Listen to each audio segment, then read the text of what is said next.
Autoportrait, à l'âge de 24 ans, d'Ingres.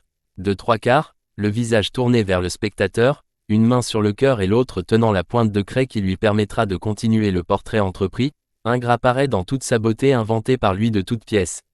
Car, si l'on se penche sur les photos du peintre, sa laideur saute aux yeux, et elle ne fera qu'empirer avec l'âge. De plus, il était très petit et allait au fil des ans devenir de plus en plus rond. À l'époque où il exécute ce tableau, Ingres habite à Paris, au couvent des Capucines, qui a été dévasté et vendu pendant la Révolution. D'autres artistes y ont trouvé refuge, comme son ami Bertolini ou Granet, dont le peintre fera le portrait en 1809. Lorsqu'il n'est pas dans sa cellule du couvent, le peintre est au Louvre, qui s'appelle à l'époque le Muséum, où il découvre tout ce que le musée compte de peintures de la Renaissance italienne, et notamment de Raphaël. Cette toile a été la propriété du prince Napoléon, à qui Ingres la céda en échange du bain turc, qui avait choqué la princesse Clotilde. Après être passée dans la collection de F. Rézet, un ami d'Ingres, elle a appartenu au duc d'Aumale, qui l'avait achetée pour son château de Chantilly. Degas admirait beaucoup l'œuvre d'Ingres, qu'il avait rencontrée en 1855.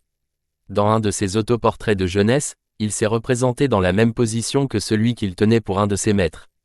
Il existe de ce tableau une copie qu'en fit Armand Cambon, un élève d'Ingres. Elle est conservée au musée Ingres à Montauban. Pourquoi les yeux des personnages peints par Ingres sont-ils si grands, ce qui leur donne un regard pénétrant?